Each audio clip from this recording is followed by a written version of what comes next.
Space, the final frontier. Those words have sparked dreams in so many of us. Star Trek planted the seeds to many of the new technologies that we enjoy today, and it created the idea that space can be someplace where humans and non-humans reach a better place of evolution. Entertainment is an aspect of marketing. In fact, it is crucial that content be educational, inspirational, and entertaining. Content that fills those three things are powerful indeed. Over the next few months, our podcast will be focusing on space tourism. Entertainment through movies, TV, theme parks, and virtual reality that focus on the experience of space are a vital part of the space tourism industry. Our guest this week is a speaker and a marketing professional that is known in the Star Trek world. She is a marketing powerhouse with clients such as the Jane Goodall Institute and Kate Mulgrew, who we know better as Captain Kathryn Janeway from Star Trek Voyager. She is also the Director of Outreach and Strategic Planning for Explore Mars. Please welcome Amy Imhoff. Hi, Amy. How are you doing today? I'm great. Thank you, Izzy. Thank you for having me on the podcast. Oh, my pleasure. My pleasure.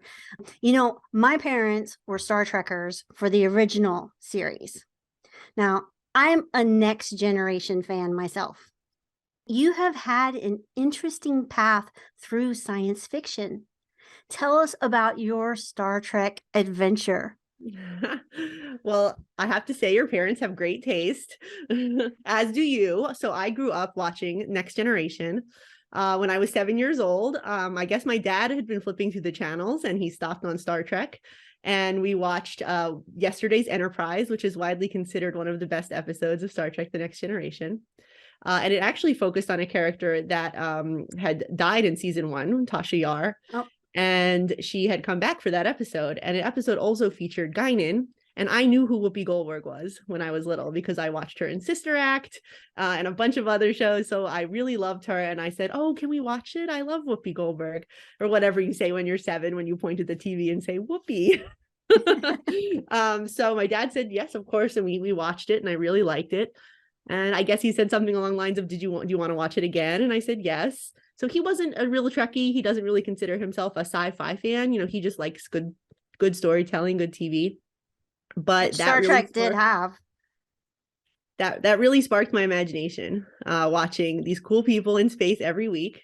And of course, my very favorite characters were Counselor Deanna Troi and Dr. Beverly Crusher, because I liked the girls. And it was nice to see women on TV in the early 90s doing cool stuff, because a lot of the TV we got when I was growing up were still like a lot of if you look at the most popular shows that were on TV, it was like Baywatch and Roseanne and, you know, a lot of the sitcoms, but it wasn't really showing ladies in cool professions, you know, solving as a friend of mine says, Star Trek is about smart people solving problems together. Yes. And that really appealed to me. And of course, I loved the fantastical elements of flying through space, you know, inspirational speeches from Captain Picard. Love me a good Picard speech. So I just remained a fan for years and years. And then, of course, in 1995, when Captain Janeway walked onto that bridge, well, it was all over. I'm a big fan of Kate Mulgrew, obviously, and I now have the privilege of working with her as her media director. You can see all my little Janeways here behind me. We got all my little action figures, and just a lifelong love of science fiction. I'm a huge X-Files fan, Battlestar Galactica, Lost. I've been published in several anthologies on these favorite series of mine, and I am an English major. I like my love of English literature was fostered throughout high school. My high school English teacher was an incredible woman. Shout out to Ms. McBrin at Village Joseph Marie High School in Bucks County, Pennsylvania. And I was in an all-girls environment in high school. And I think that really led to me growing in my confidence, you know, growing in my love of academia. And, you know, we were collectively encouraged to be high achievers. And I think that's very important. You know, we didn't have the phenomenon that is often referred to by parents and teachers of like the boys talking over the girls or telling the girls that they don't know what they're talking about, or, you know, science fiction isn't for you.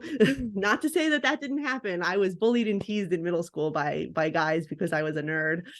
But I think it worked out though. I think it worked out. We won. The nerds, yes, the geek has inherited the earth. But in college, I met a wonderful tribe of nerd boys who really, I let my geek flag fly, as it were. I went to my first conventions.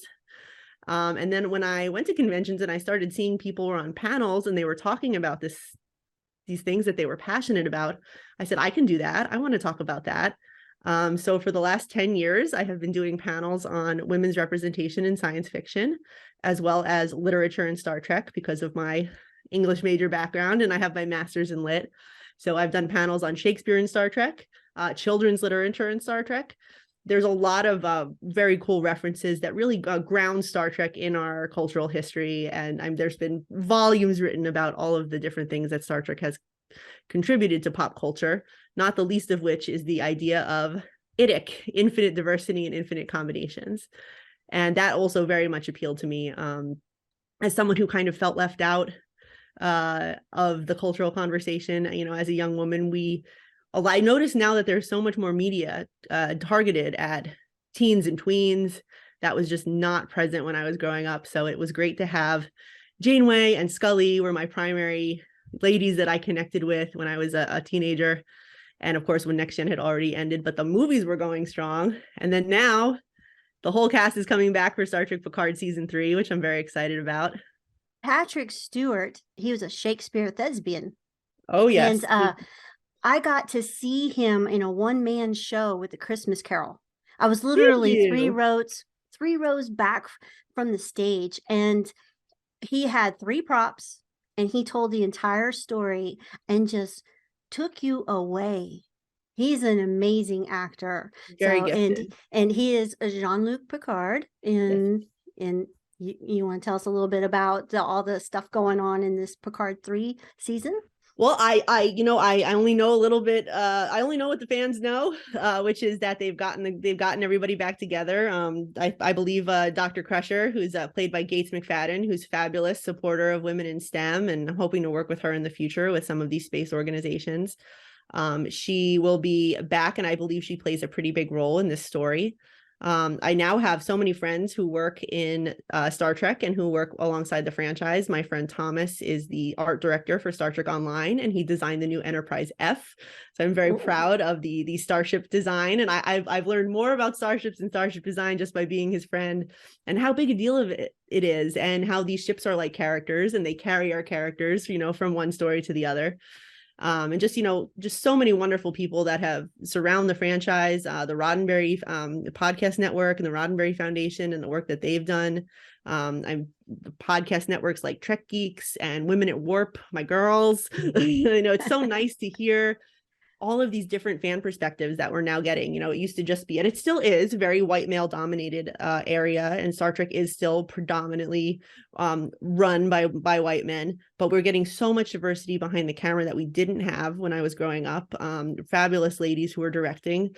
The woman who directed the very first episode of Star Trek Picard season 1 is Hannalee Culpepper, a Black woman in film. And they have surrounded Captain Picard with a lot of strong women in this series. They brought 7 of 9 back from Star Trek Voyager. Jerry Ryan has done a great job. And I really admire what they've done with 7, because when she was on Star Trek Voyager with Kate and the crew there, they really sexualized her. She was wearing a skin tight cat suit. She's a beautiful lady. But 7 of 9 has other stories to tell other than the ones of sex appeal, or she wasn't aware of her sex appeal as a Borg who'd come from the collective. And we're talking a lot of Star Trek shop here. But, yes, but I have a feeling that your audience are also big fans. So well, if a lot of our dreams were started in Star Trek. And Star Trek itself started in about the time right before Apollo. So yes, it was definitely impacted the culture, it impacted legislation, and it has one of the more positive Very ideals positive. And of what the future can be. I love that you said that, because I always like to say, a lot of these shows portray kind of a grim vision of the future, or we're stuck in that post-apocalyptic, the aliens have attacked, they're trying to kill humanity, like they're trying to, there's a disease, there's zombies, whatever. Or humanity is trying to kill them. That too. I mean, you know what? It's funny. People say like, well, what would we do if we ever found aliens? And I was like, well, we'd probably shoot at them, which we shouldn't do. But it's a depressing thought. I mean, given the status of lack of gun control in this country, it is definitely an interesting proposition. We struggle amongst ourselves. We struggle amongst ourselves. And the part of Star Trek that is so inspiring is that so they go back to the past in Star Trek First Contact, which is the second Next Generation movie, and it's on the World War III has just concluded. There have been major losses to humanity, and the Vulcans making first contact unite humanity in a way that they did not think possible. And I love that that is part of Star Trek's lore, and that they recognize the struggles that we are dealing with in the 21st century. And technically First Contact is 40 years away, 2063. So okay, we will just all gather in Montana to meet the Vulcans in 40 years. But the positive vision of the future is something that I feel like Star Wars is lacking. Star Wars is obviously a franchise that people really love and really identify with. I have an issue with the lack of female representation in that series. Characters like Brienne of Tarth, Gwendolyn Christie, who played Brienne of Tarth in Game of Thrones. She played Captain Phasma in the new Star Wars series, and they made such a big deal about her joining the cast and having a woman there. We had never seen a woman who worked for the dark side, as it were, for the Empire before her. And I thought, okay, well, we're gonna get to see some cool stuff from her. She's gonna have a great role. Nah, she doesn't have a lot of screen time. She doesn't say a whole lot. We don't even see her face. It could be on the cutting room floor too. I mean, I'm sure it is. I'm sure they filmed a lot of stuff that they just don't use, but the kind of grim and struggle of the people who are fighting the Empire, I get what it is. It's an allegory of struggle against the evil forces that are at work, and how, and I always think of the line that Natalie Portman's character has, where she says, "This is how democracy dies." It's to thunderous applause, like when they're all applauding in the Senate. I mean, that felt very prescient in 2016 when we were struggling with and just the things that we've dealt with as a nation. I think the vision of the future that Star Trek offers is so much better than that. And that's not to say that there are not conflict, because there's always going to be conflict. And some people get upset with Star Trek. Yeah. Some people got upset with the first couple seasons of Star Trek Picard, saying it was grim. There were some things that they basically had a 9/11 style event that had happened in the Federation. And I said, just because Star Trek shows hope doesn't mean that they're not going to face adversaries from outside or from within who want to take down that structure and occupy it power. Took a lot. Power is always going to be attacked, right? Yes. Well, and we didn't get along with the Klingons either. We did not. And they used to be the big bads. Then it moved over to the Cardassians. We got the Borg. You have to have these, and the Borg are so interesting because it's a race with no individuality. And that to us as Americans is very scary, to take away our individuality and our ability to decide our own destiny. And they made a great bad guy. But I really think that getting back to kind of the roots of the Next Generation and in this third season of Picard is going to be very cool. So I'm very much looking forward to it. And I'm headed out to LA for the premiere, which is going to be so exciting. Oh, cool. When is that? That's on February 9th. And then the week after that will be the official worldwide, drops on Paramount Plus for everybody on February 16th. So very excited. Awesome. Going to be great. Going to be great to see these ladies and have more action, especially Dr. Crusher, because I know Gates McFadden had talked so much about not getting to use a lot of her acting and her stage expertise. She's very well versed in stage combat and things that she just didn't get to do as Dr. Crusher, because these women were cast as caretakers. That's like a very 80s, 90s role for women to portray. And 70s. That everywhere. Yeah, very 70s, 80s. Yeah. I mean, but you look back at some of the old movies, in the 80s, and it's like, oh my gosh, we have come so far.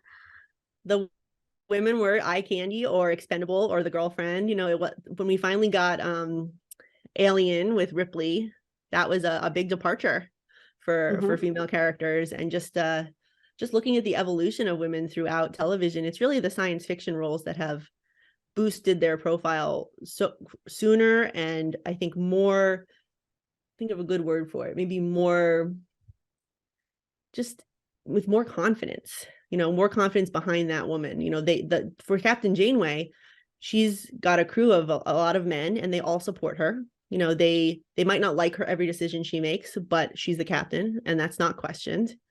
Yeah, and it's because she's a captain, not because she's of her gender. Yes, and that's a big deal. And they made a point to have, you know, her first officer carries out her wishes, you know, her security officer, Tuvok, carries out her wishes. Like, it's, yes, they're going to have these discussions among themselves that make Star Trek episodes great, you know, all the moral discussions and the commentary on social issues of the day. But in the end, it's they were never going to put her in a position where her authority was going to be demeaned. So I thought that was very progressive for the 90s. And then that spawned things like Battlestar Galactica. The reimagined version is the one that I'm talking about with I watched both of them. I mean, I have to say, Mary McDonnell not winning an Emmy for President Laura Roslin is a crime against humanity. Like, she did such an excellent job in that role. And women they created that role. That was not a role that was in the original Battlestar Galactica. Starbuck was originally a man. Yeah. And Katie Sackhoff did an incredible job. And now she's on The Mandalorian. And I'm really looking forward to the season of getting more Bo-Katan and more from Katie Sackhoff, because she is incredible and a powerhouse. And, you know, just seeing more of these characters that I've loved for 25 plus years is like such a gift, I think. And we are in a golden era of Star Trek now. There's 5 series in production. That leaks over into real world, or real world leaks over there, because we're getting ready to have a woman of color step on the moon.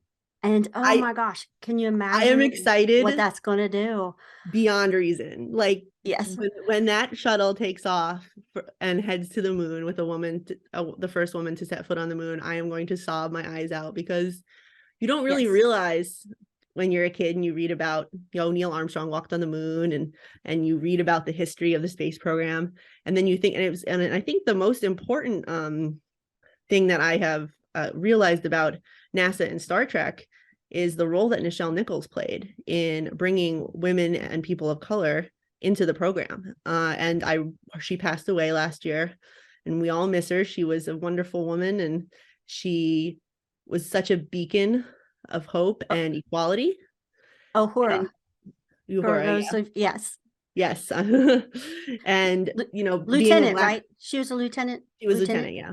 Yes. And now being her role being now filled on Strange New Worlds by Celia Rose Gooding, who has stepped into Uhura's boots in just an incredible way and is doing a great job. I love the entire cast of Strange New Worlds. They're lovely people, and they're making great TV. Everybody's doing a great job on Star Trek. Their fans have the different debates, and there was a lot of backlash when they came back with Star Trek Discovery and put a Black woman in the captain's chair. And I'm like, why are we having this debate? It's 2017. Right. Of course a Black woman is going to be leading a starship. Like, that's not.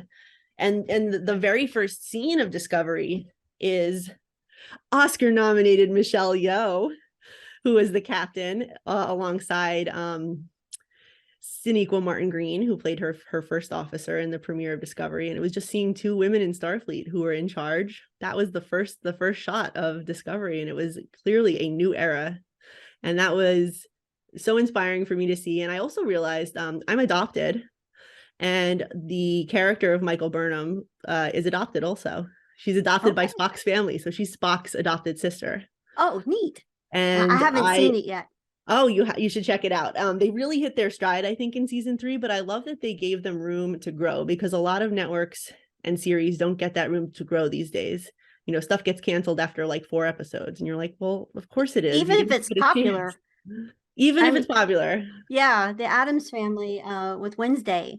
I could not believe that they weren't doing another season of that one. Well, they're doing another one.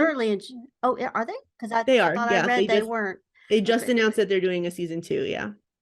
Well, And good. Gwendolyn Very Christie's good. in that. She was in season 1 of that, and I love seeing her in that role. You know, just these cool roles that they're creating for women now are showing them as the flawed, layered, you know, these women are all different. They don't have to be the same. I think a really good example of different women leading a show is on For All Mankind. For All Mankind is my like favorite show on TV right now. Sorry, Star Trek, I love you.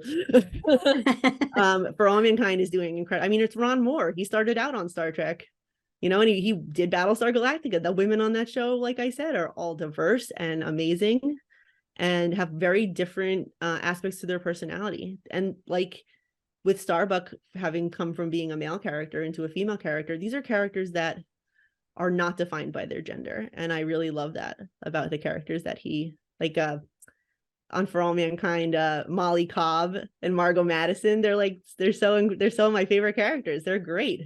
Look at And Chris for Marshall as all Danielle of Danielle Poole. I love her. And For All Mankind, why don't you tell everybody what that's about? It's about what For if we All didn't? Mankind is a Yeah. bit of an alternate history. It starts out Yes. on the premise that Russia gets to the moon first, and the space race doesn't end.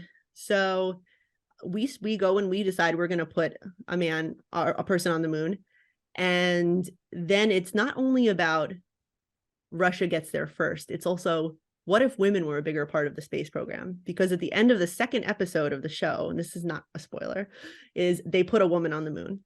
And President Nixon says, "Where are the women? Bring me a whole bunch of women. We're going to put some on the moon too." Because, you know, he feels like we have to stay on par with the Russians, right? So Yeah, because they did. They took a woman up. Yeah. I know. And they bring a they class didn't, of and it was relatively early in their history as well. So it wasn't like, you know, oh, let's do that just for political correctness. I mean, it was very early in their space adventure. And the great part about it is that not only does it show the impact for the characters of the show, but it shows the impact in history, and it shows them passing the Equal Rights Amendment, which we still haven't passed in the 70s. And each season of For All Mankind takes place in a different decade. You have like the late 60s, early 70s in season 1. Season 2 is the 80s, season 3 is the 90s, and then we're going into the 2000s with this next season 4, which they're filming right now. I love seeing all the actors' updates on Instagram and Twitter about how they're shooting. And Chris Marshall just posted that she just wrapped the season, which is I'm so excited to see what happens. And it shows it shows what really I think the trajectory of what our space future looks like, which is we will set up a base on the moon, a lunar base, and then we'll head to Mars. And that is pretty excellent, considering that my company that I work for now, a nonprofit, is called Explore Mars. And yes, and we'll take care of that one. But let's take care of that. But I just thought it was so interesting that I just came from watching binge watching this entire show, and then I have this wonderful opportunity come across where I am now working for an organization that supports humanity on another planet. So it's really, Star Trek is what led me there. I became involved in the space community through my friend Inara Tabira. She works with Gays in Space, and she also works with a lot of different nonprofits and companies, like the Multiplanetary Society, Zero G, a bunch of just a really cool group of people. I was invited to join the Overview Effect Roundtable, which is a global think tank of incredible people, and Frank White is our leader, as he is author in so many things. Of the Overview Effect. Yes, the author of the Overview Effect. And we get together every week, and I've been remiss the last few weeks. I've just been so swamped with my own stuff with Explore Mars and other clients. But in fact, at the Overview Effect, they're going to be giving out an overview award at the Space Tourism Conference in April. And I'm so excited to attend. I'll be attending my first Space Tourism Conference and my first Humans to Mars this year. I'll see you at both. I have my ticket for Humans to Mars, and I'm going to be speaking at the Space Tourism. So let's go back a little bit in the conversation to Russia. To Russia. And, yes. So let's segue into talking about Yuri's Night. Oh, wonderful. Yes. So why don't you go ahead and tell us what you're doing for Yuri's Night and what you know what's going on. And that's Loretta Whiteside. She Yes. started that particular event, what, about 6-7 years ago? Yes, I believe that was the trajectory. So I am of course new to the planning committee for Yuri's Night. I heard about it at the Overview Effect roundtable, and she said, we're looking for people to volunteer to help out. We put this event on every year, and it takes place in both LA and Space Coast at the Kennedy Space Center in Florida. And it's in celebration of Yuri Gagarin, the first man in space. And it's the reason it takes place in April is because his birthday was April 12th. So we celebrate that week. And it's a big, awesome party full of great people. We have about a 60 to 90 minute program. We'll have a keynote speaker. It's going to be Dr. Jessica Watkins, who is the first Black woman to command the ISS and hopefully will be the first Black woman on the moon. And as well, we'll have so one of our astronaut ambassadors for Explore Mars is Dr. Cyan Proctor, and she will also be there speaking. Yes. And I'm we're hoping excited to see that. We're hoping to get some cool Star Trek talent. I'm hopefully bringing some people to Yuri's Night that haven't attended yet. I know that the Planetary Society and Bill Nye and Bob Picardo. Robert Picardo played the Doctor on Star Trek Voyager. He's a fixture at Yuri's Night. He's a great guy. I know Tim Russ, who played Tuvok, has attended in the past, so hopefully we'll get to see him this year, and a whole bunch of other cool people. I'm just so impressed with Loretta. She's a force of nature. She runs an organization called Spacekind, where Spacekind is the nonprofit that puts on Yuri's Night officially, and she also runs through Spacekind an 8-week intensive course on a lot of different things, but mostly focusing on soft skills that maybe some of the engineers and the people at these various upper echelons of space technology and these defense companies, things like that they go and they have a bit of a different kind of a training experience. It's not quite so technical, on empathy and compassion and your own journey and where you think that's taking you, and it's a very introspective, interesting process, and I'm hopefully going to attend it sometime. I do not have time at the moment, but it looks incredible. She has a book as well, and it is one of my favorite books, actually. Oh, And really? The new right stuff? Yes. And I enjoyed, I listened to it, and she speaks it. She does her own audiobook, and she's just so real. And she wants us to be more of a Star Trek version of what humans can be. It's about learning how to go into space and be that representative person, ideal of a person, the ultimate ideal. And that's a really hard thing to live up to. And I think when you're watching Star Trek and you're seeing like great people, right, like Janeway and Picard and Commander Riker and just the people that make up the senior staff of Star Trek ships. It's very this year, or not this year, a couple years ago, Lower Decks premiered, and it's about the ensigns that live on the lower decks, and they're doing the grunt work essentially of a starship, and the way that they view the senior staff and the way that the senior staff relates to them. And of course it's funny, it's by the same studio that does Rick and Morty, like the animation style and all that. And it's hilarious. Jerry O'Connell is the first officer. Tawny Newsome plays the main character, Ensign Beckett Mariner, and Jack Quaid does the voice of the Boimler, who's another main character. There's four main people, and Boimler and Mariner are the two really like the ones that they focus on, and it's very funny. It's full of lots of references, but it also has these very poignant moments where they also say I aspire, especially Boimler, he aspires to be like the great captains. He wants to do everything right. He wants to be perfect. He wants to get it all right and make sure that he's on track for command. And I think his type A nerdy nature really is a reflection of the way a lot of us try to do our best in our careers and want to impress people that we find to be inspiring. I know that when I work with Kate, I want to impress her. I want to, make her see that I'm good at what I do. You want to make these people that you grew up watching, realize that, that you are someone who is capable, right? So it's a very surreal experience working with Kate, but excellent. I mean, they say don't meet your heroes because you'll be disappointed, but when it comes to her, I don't really think that applies because she's just as awesome in person as she is on the screen. So it's well, tell nice us to what be you able do to for say that. her. I am her media director. I help run her social media, her website. She brought me on initially because she had a new book coming out in 2019. So I've been with her for 5 years. And we've been promoting her book. She had a really awesome premiere publication week. We were in the city. We went to Sirius XM and the Today Show and did signings, and there were signings in various cities around the country. But mostly it's just like, I help her out with, various administrative stuff. She's a very busy lady. So I also did an auction for Alzheimer's in November of this past year. She is an Alzheimer's advocate. Her mother passed away from complications from Alzheimer's right after she had finished up Star Trek Voyager. So she wrapped her time on the show. She was doing a play called Tea at 5 where she played Katharine Hepburn.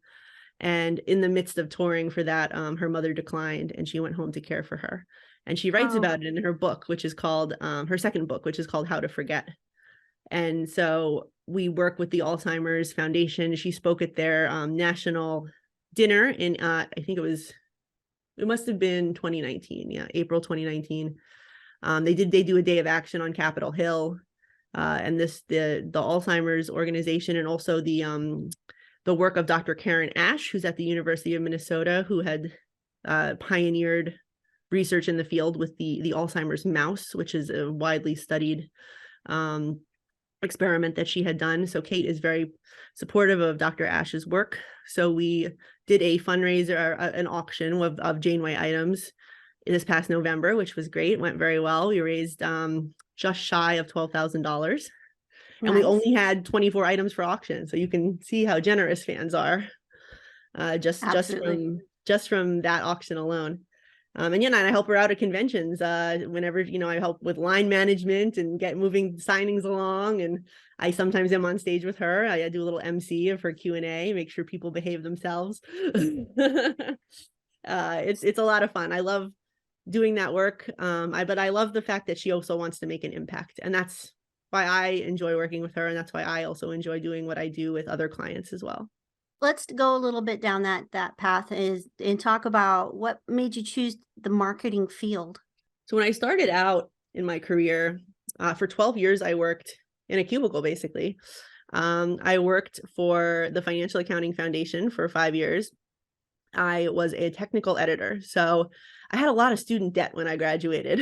I went to Fairfield University, which is a Jesuit school here in Connecticut. They were very expensive. I got a great education and I met some wonderful people. I met my husband, but it was a lot of debt coming out of school. So I basically had to take the job that paid the most. And that was a job that I found in finance and tech, editing the financial accounting standards and just very, very dry. Yeah, for creative. Oh my gosh. Half the time I couldn't even tell you what I was reading. I was just reading it for grammar, correct grammar. I didn't like working there. I will occasionally still have a nightmare that I have to go back. Oh no. It was bad. It was bad. And so but I stayed for 5 years because I was getting my master's at night. So it was a schedule where I could work during the day, get paid a decent amount of money, and then at night, when you're 24, 25, you have the energy to go to school at night. Yes. Looking back now, I'm like, oh God, I can't believe I worked all day and then I went to school until 11 at night because I would take these 2 turbos back to back. And I got my master's in lit from Southern Connecticut State University. My thesis advisor is Dr. Vara Neverow, incredible lady. She used to be the head of the International Virginia Woolf Society. She's still extremely active in wolf literature and just Victorian literature in general. And that was where I was really finding my imagination was sparked in literature and also in feminist critical theory, which I loved. Okay. My women's studies classes. I minored in women's studies. That's what it was called. Now it's called gender studies. But it was called women's studies when I graduated. And just really was starting to apply those principles to literature and then applying them to the panels that I was proposing outside of work and school at my convention life. So it was all, it was all coming together. Yes. I transitioned to Gartner in 2011. Gartner is a global technology research company. They measure the trends in global technology. That writing was more interesting to me. I found myself getting a very large knowledge base of these terms that are ubiquitous now, like software as a service, and all of the different things that go into being an IT leader. And our research was aimed at like the C-suite, IT professionals. So I that was something that I was able to do. Also, we had a half work at home model a long time before that was something that was widely utilized. And of course it was well before COVID. Before COVID. So I've been working at home in some capacity since 2012. Then when Gartner did a bit of reorganization and I was let go, and I was upset. But it turned out to be the best thing ever. So I was getting so frustrated. I wanted to do something else. I wanted to have an effect and not just be a little cog in a giant corporate machine that was completely replaceable. They let me go, and it was, that was how it was reorganized. So I said, okay. I worked at a couple of tech startups for a little while. They would bring me in. I would overhaul their marketing collateral, redo their signage, redo their website, give them a bit of a social media presence. At this time, I was doing more social media for a lot of places than pretty much anything else, just because I knew the space. And a lot of the people who were working at these companies, they were not digital natives. They were people who did not grow up with social media. They did not really see that they needed to have it. And then suddenly everybody was like, well, you need it. Yes. Oh well, no, everything we better hire changed, some young people. We better hire some youngins who know how to work the internet. So I bounced around for a little bit. I taught college writing. A friend of mine said, hey, we need teachers. You have your master's. Want to teach? And I was like, yes. So that was very cool, but I really enjoyed it though. I would go back to teaching for sure at a college level, not at a high school level, but at a college level, that sounds good. Hold on to your boosters. We will be right back with guest Amy Imhoff and talk about her Explores Mars marketing position after a brief message from our sponsors.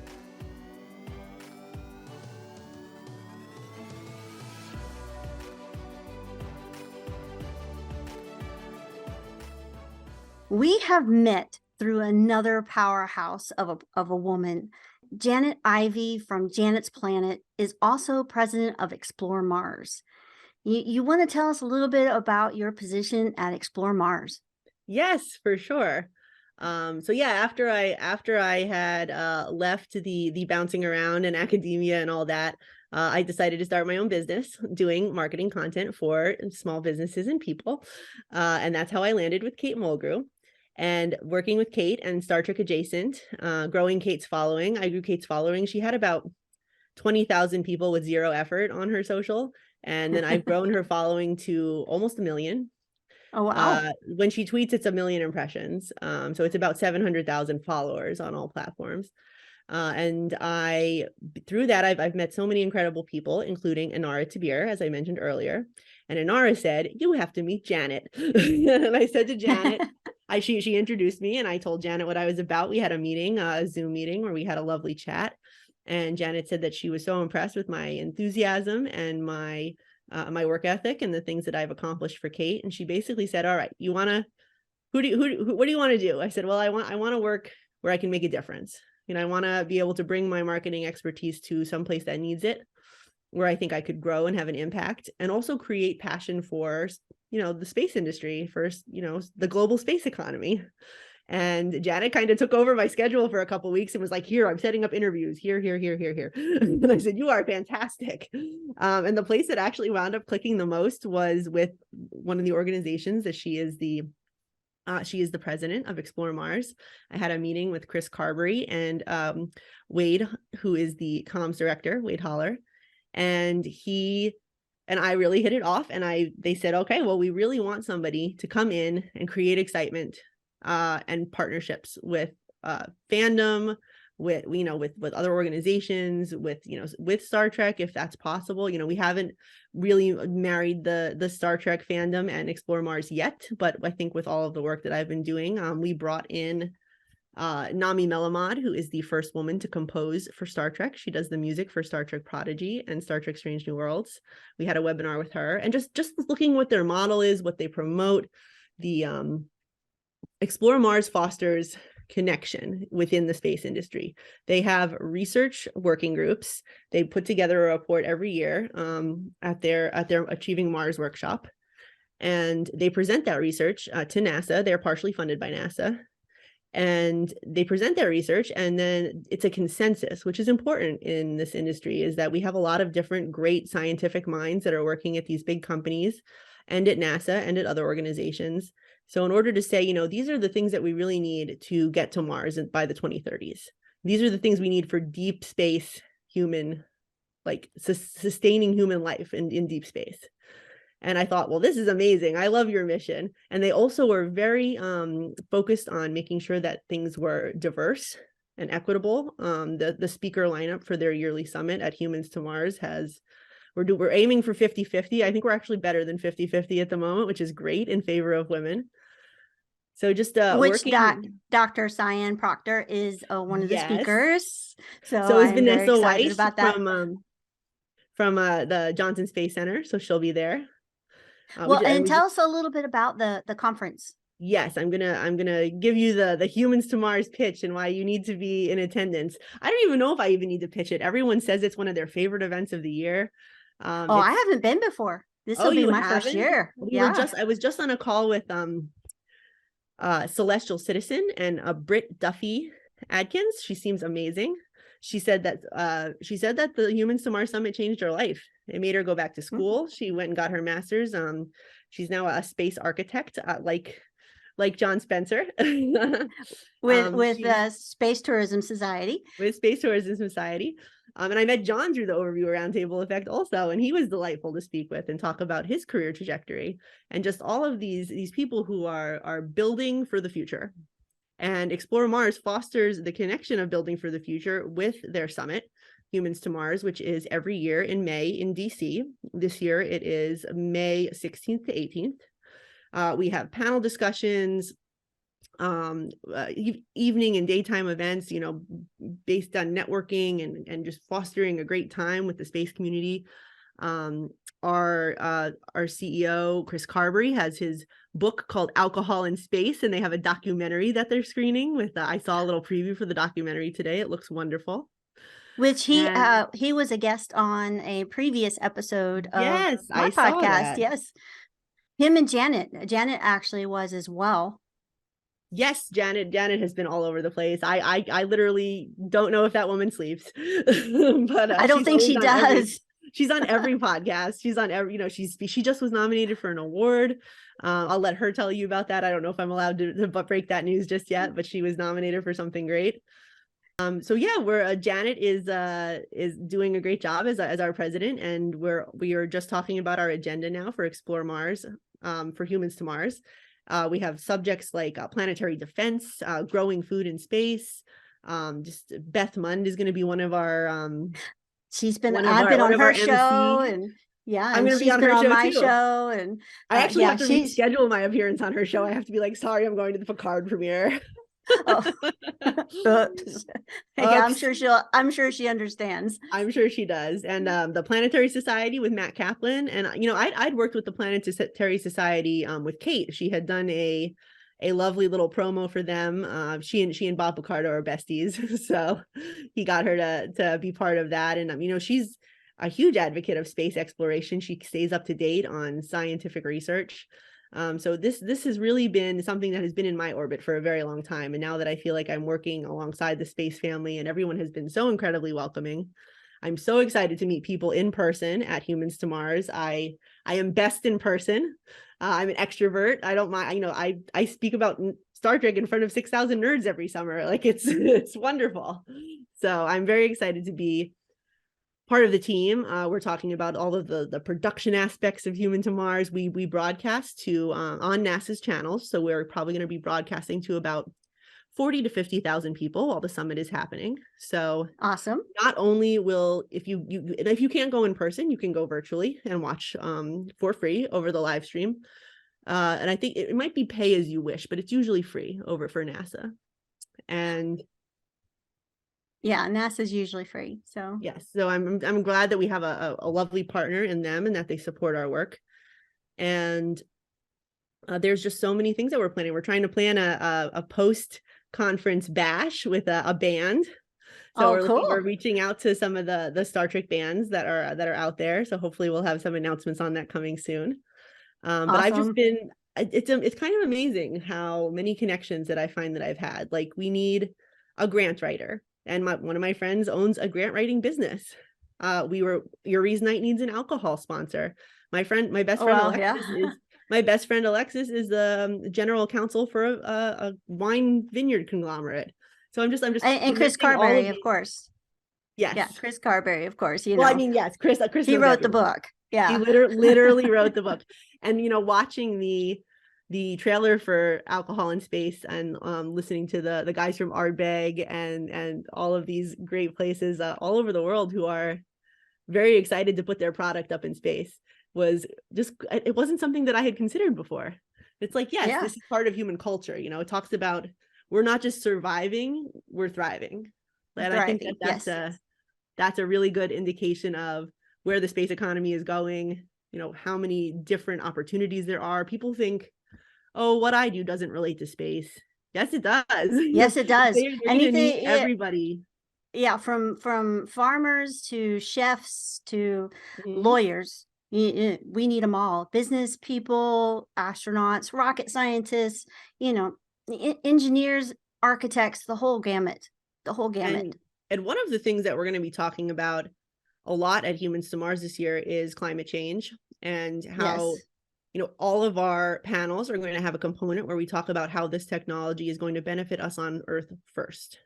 And people are always like, why are you focused on going to Mars? Like, we have so many problems here. I'm like, well, if we want to get to Mars, we probably need some kind of nuclear fusion propulsion. And if we get nuclear fusion and clean energy here first, that's going to change our lives.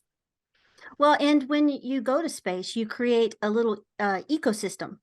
And we need to create a small ecosystem where we don't die. And all that technology that's created in that little ecosystem to keep us alive can heal the planet. Yes.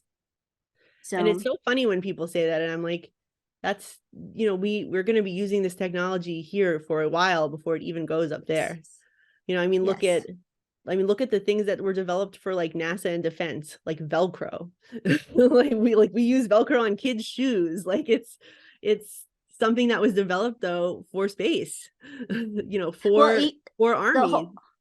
The holes in the ozone, we saw them from space. That's how we knew they existed. And that's how we were able to change legislation throughout the entire world to heal them. And they are healing. Interesting you bring that up, because you had mentioned earlier that I'd worked with the Jane Goodall Institute. And I had been brought on briefly to help them with some of their internal communication materials, and also to revamp a lot of the profiles of their subject matter experts. They hadn't updated them in at least, I think it was 10 years. And I interviewed about 12 people to talk about what they had been doing, so I could write their bios and be able to, so that they could pitch them for, podcasts and conferences and things like that, or, even just press interviews. And one of the gentlemen I interviewed, he works with satellite technology, and he was saying that scientists across different disciplines don't always talk to each other, and that he noticed when he was looking at satellite imagery of the Congo, the deforestation that was happening.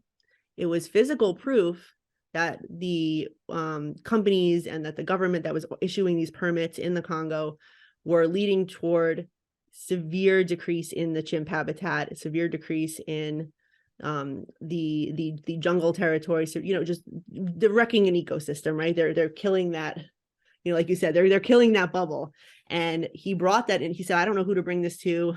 Somebody connected him with Jane and with the chimp hospital there. And she said, all right, we're going to bring this as physical proof to the government and say, this is what you're doing. You have to stop with the deforestation and the logging and the poaching, because you're not going to have any left. And look at the satellite difference. It was just the difference of like 2 years of imagery from like it was like 89 to like 91 or something like that, where he showed such a huge decrease. He said, you have to stop. And that was as someone from a different discipline, from satellite technology, coming in and talking to somebody in animal conservation and saying, I can help. And Yes, that's what really, that was just so inspiring to me. His work and what he's done and being part of it's so great that he literally looked at that and said, we need to do something. I need to talk to someone who can help. So yeah, and amazing. The satellites that are going up and that are scheduled to go up, most of them are looking back down.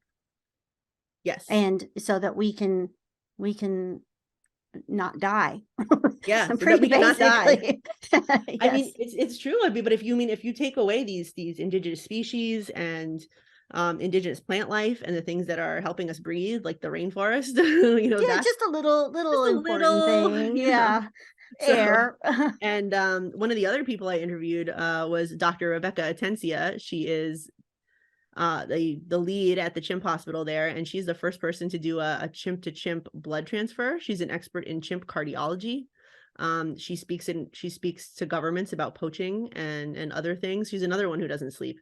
She was one of the first people to cart her giant microscope with a whole bunch of batteries out to the middle of nowhere, because when you have some sort of endemic virus that is killing animals and you don't know what it is, they were not able to get the samples refrigerated back to a lab. They couldn't figure out what was going on because it was not able to. I mean, you're in the jungle. There's nothing. There's not even running water in most of the places, right, let alone a refrigeration system and an electrical system that would support lab research.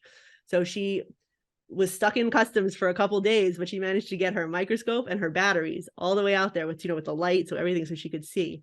So she solved that issue of the virus, and they were able to create something to inoculate the chimp population. And that was one of the first things she did in the field when she was very young. She was only out of school a little while.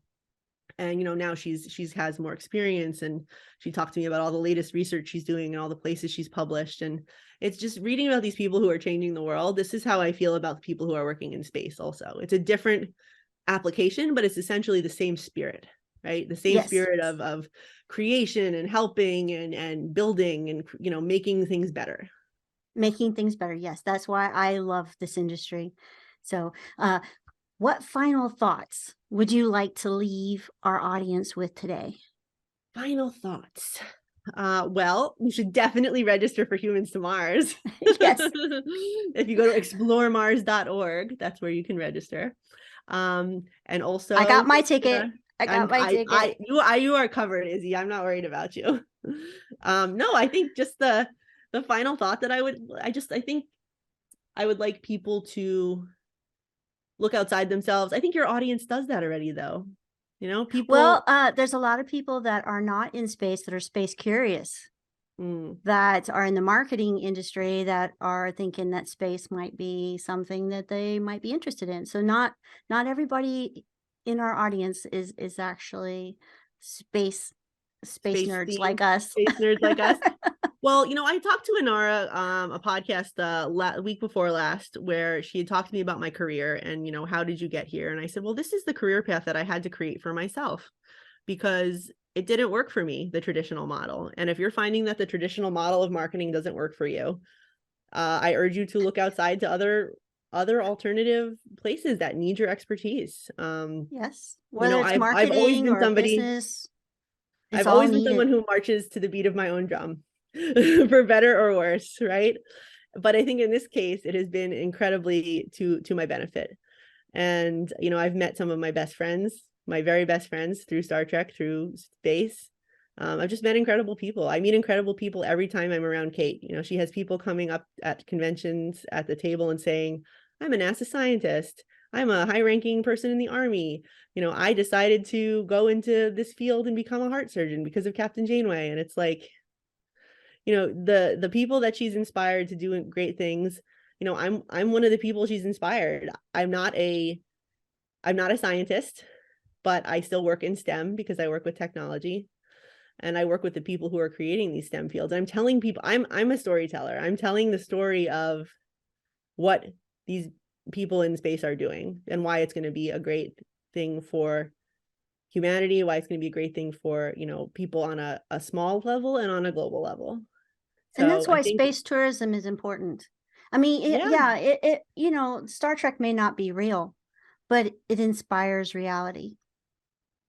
Yes. And if not for Nichelle Nichols and people like her, we would not have the legacy in NASA that we have today. I mean, I was watching the Artemis launch and keeping step with all of the Artemis updates. And at every turn, there was a woman, often a woman of color, that was sitting in that seat and telling people about what they were doing and why it was important, and running the mission. It was just so amazing to see. There are people working at all levels of proficiency at NASA and JPL and the European Space Agency. We're all working together. We're all humans. That's what my parting thought is. We're all humans, so we all have to work together to better humanity. Absolutely. I totally agree.